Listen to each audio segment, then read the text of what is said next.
was the hot summer of 2019. I was at the Cannes Film Festival, attending a world premiere, and Leonardo DiCaprio was clapping for me. Yes, I know. Well, not just for me.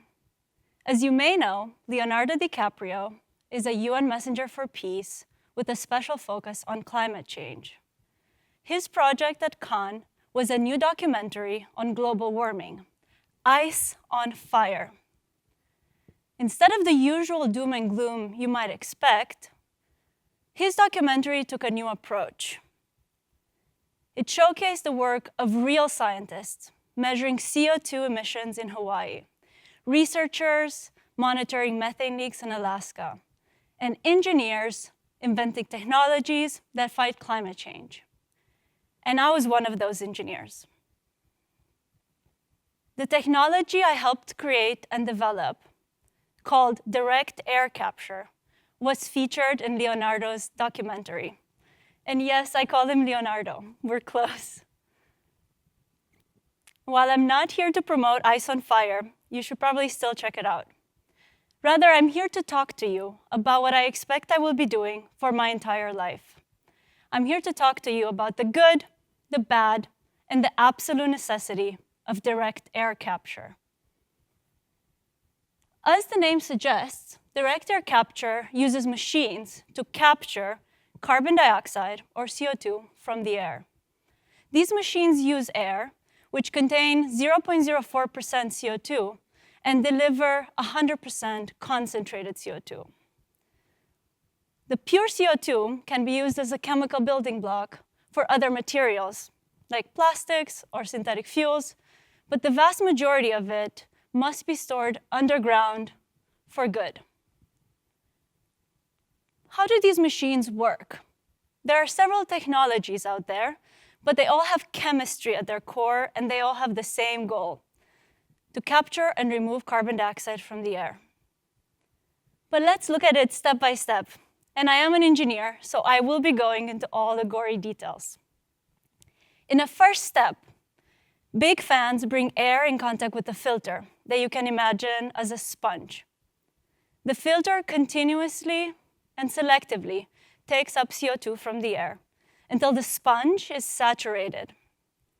In a second step, the CO2 is unloaded from the filter, either using heat or pressure. This is where we squeeze the sponge so that we can use it again. Once free of CO2, the filter can be ready for another loading and unloading cycle.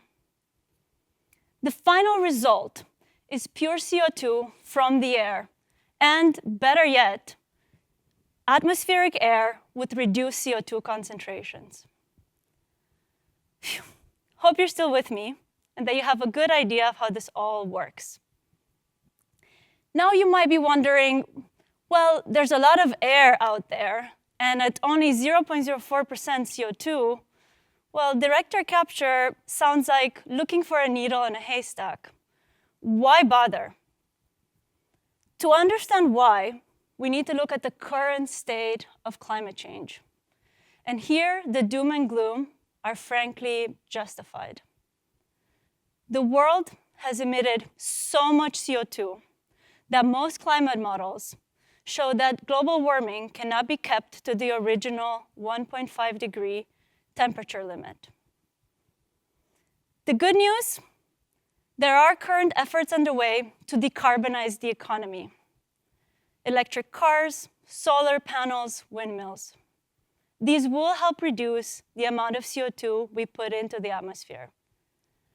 The bad news, there is no off switch. We cannot stop emissions tomorrow, even if we wanted to.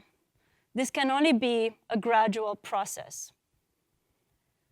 So we need direct air capture. And this is where direct air capture comes into play.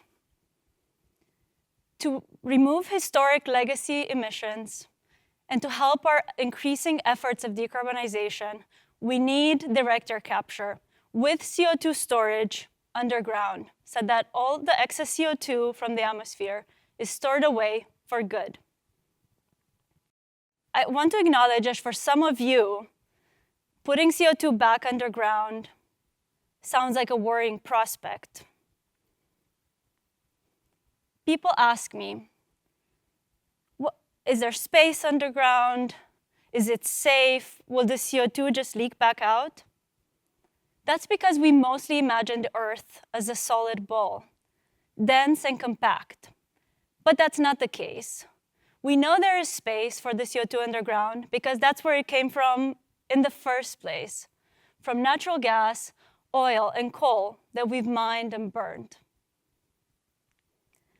So what are the benefits of direct air capture? What does this do for us? First, we can control how many machines we build and how fast we build them. Second, their efficiency and their performance can be measured, and we can easily track and certify how much CO2 we've removed. This technology gives us control over our climate change mitigation strategy. But why do we need direct air capture if we have trees and other natural solutions? And here, it's not an either or. We need both. We need as many large forests as possible to capture CO2 and keep it in the carbon natural cycle. The carbon natural cycle already relies on soils, forests, and the oceans to keep CO2 out of the atmosphere. But that's not enough. Forests cannot be large enough to keep all the CO2, all the excess CO2 that we have. Worse even is that climate change and human behavior affect forests.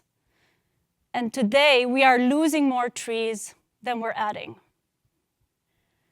So we need direct air capture, something that even the critics of this technology can acknowledge. And what do the critics say? Some say CO2 removal or technological carbon removal should be our last resort. And it is. It is one of the last few lifeboats we have, and we should use it. And by the way, lifeboats are good.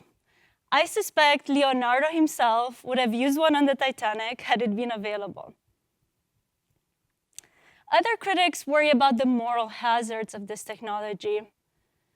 Especially problematic is if companies or governments use the mere possibility of direct air capture as an excuse to postpone CO2 emission reductions. But let's be clear, the pledge to remove carbon dioxide in the future should not be allowed to embolden emitters today. And this is where we need good policy. I'm the first to admit that engineering and building direct air capture machines, my life's work, is only but a small piece of what is needed to undo decades of reckless CO2 emissions. But this is why I'm here today, to ask for your help.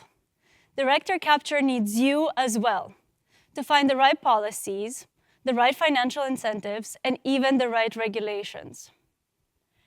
And while I cannot promise too much glory or applause at Cannes or otherwise, I can promise you it will be earth-changing. Thank you.